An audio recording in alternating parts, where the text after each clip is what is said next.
Hello, everybody. Many of you have been asking us the question on why your debt funds are giving negative returns now, especially in the past month or so.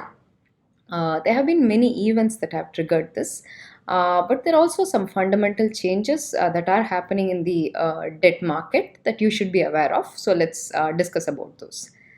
The first simple, whole premise to any of your debt investments, be it in ultra short or be it in gilt, is that the debt fund returns will rise when yields fall.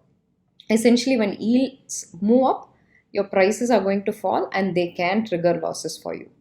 When this up move is, very strong, you may lose a lot more. When is it very strong? When the instrument is of longer duration. Therefore, if you hold a long term gilt, for instance, and there is a rate hike, you will feel the pain a lot more than in an ultra short fund, which is probably holding, say, a 3 to 6 month instrument.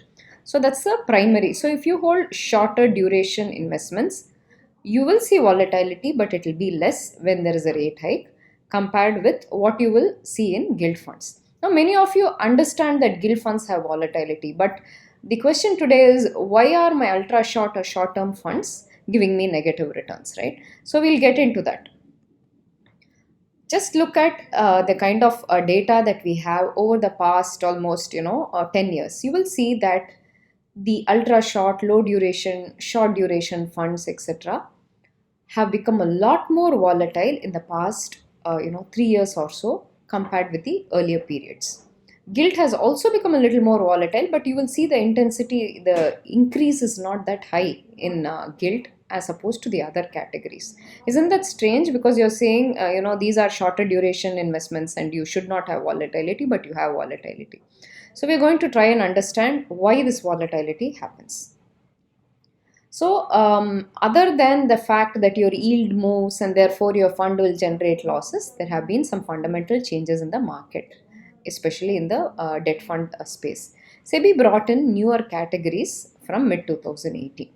One of the key elements of this categories is that they started defining the duration of each debt fund category. That some funds could hold only instruments up to say 3 months or up to 6 months or up to 3 years and so on. So what happened was funds which were earlier adjusting themselves very seamlessly to rate hikes and rate falls could not do that any longer because they have to at all times stick to the duration that SEBI has prescribed. For example, you will see that in the low duration space, we have compared the low duration funds with 1 year government bond yield.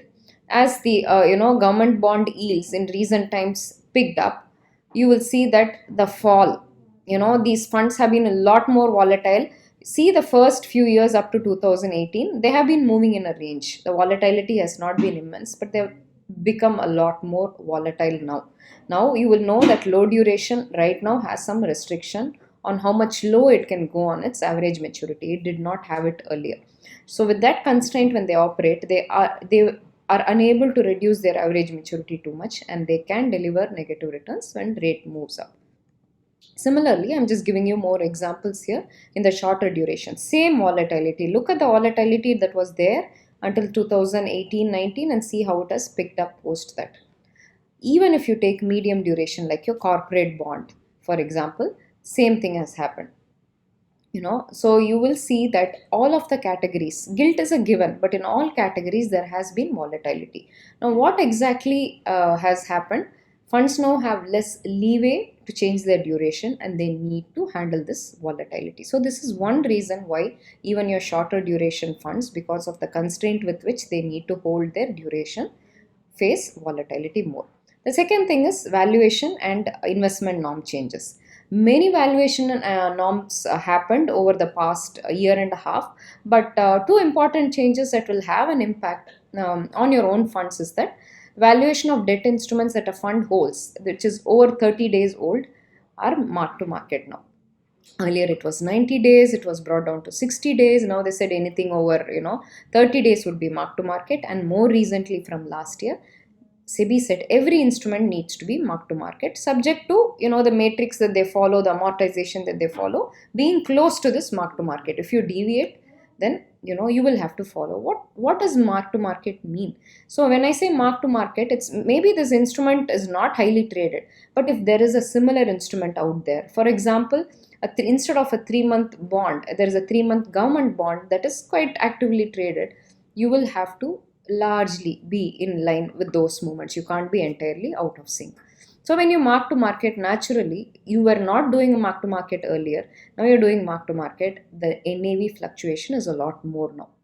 Right. The other thing that they also brought up is you cannot invest over 10% of a fund's asset in unlisted instruments. So the moment you say you have to invest in listed instruments, they are, they can be traded. And if they can be traded, price discovery is much more. And if that is the case, then the volatility is also much more. Just like your stocks, right? When your stocks are traded, you expect volatility in stocks because they are traded all the time. So this is the reason, another reason why your NAVs have become a lot more volatile even in your shorter duration funds.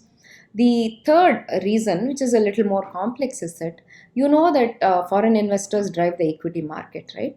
Not so much in the debt market, but increasingly RBI, the government, they've all been very keen to attract foreign investment in the debt space as well. As a result, they have been expanding the limit allowed in corporate bonds. There is limit allowed to government bonds separately, but even in corporate bonds, because corporate bond market is very liquid, they have been saying that you should they have increased the limit that FIIs can trade on. And you will see from Jan 19 to 21, there's been a steady increase that the data will show. But what has happened is that they've not been fully utilized. In fact, the utilization has come down. When FPIs buy a lot, you do see the prices going up, and therefore your debt funds also rally, because they hold these corporate bonds. But when there is the economy not doing well, FPIs are selling, you can see that the utilization has come down, then money can exit as quickly as it has come, and that again causes volatility in your funds. So these, essentially, look at the kind of categories where you will see this volatility. If FPIs trade more in PSU bonds, banking bonds, and so on, so you will see more volatility in those categories, in corporate bond categories, etc. Now, essentially, this volatility is not a bad thing. We'll talk about it a little later. But the other thing is RBI's policy. RBI has been doing what is called as open market operations. Essentially, it makes massive purchases of these bonds so that it infuses liquidity into the system, and that was needed during the corona time. So this also resulted in artificially keeping the rates kind of very low. But what has happened is RBI said, look, I've done enough, it's maybe time to normalize, and the yield started going up in the past 2 months, again causing volatility in your funds. So bottom line here is that when liquidity tightens, there can be your yields rising sharply, causing volatility in your funds. Now volatility essentially is not a bad thing. Especially when rates go up, what's happening in your funds is that the yields are readjusting. The funds, as they get inflows, will buy higher coupon bonds. You will see this even in January. You would have seen, if you go and check, the YTMs of funds have been moving up. So when the fund accumulates more of higher coupon bonds, the accrual that they get will make up for any of these short-term losses. But what you need to be aware of is that these kind of short-term losses will happen, and will happen more, especially when a market matures, when there are more participants, right? And the regulator is opening up the market for foreign investors, for retail investors, and so on. So when that happens, remember gold, that's what happened. Gold about a decade ago was, not that volatile. But with a lot of ETF money globally coming into gold, gold became a lot more volatile asset class. The same thing is what debt is going through in the Indian context, because in India, the liquidity is very low. So all these are making improving the liquidity and causing a lot more volatility. It does not mean that you should not be invested in the asset class. You should just be aware of the volatility that there is, and choose your investment based on your time frame. If your time frame is less than 1 year, you should probably be in liquid funds and not in any other category, because if you have a 6-month requirement and you're seeing monthly losses in your portfolio, it will freak you out. So it's better that you make sure that you stick to time frame based investing in debt. Of course, you can check out our prime funds, where we have categorized mutual funds not simply based on SEBI category, but based on your time frame. Your very short time frame, shorter time frame, medium, and we give the time band range also, so you can go and pick funds according to your time frame. You can read more about this, what we just discussed in the article. The link is given below, and you can also check out our prime funds. Thank you.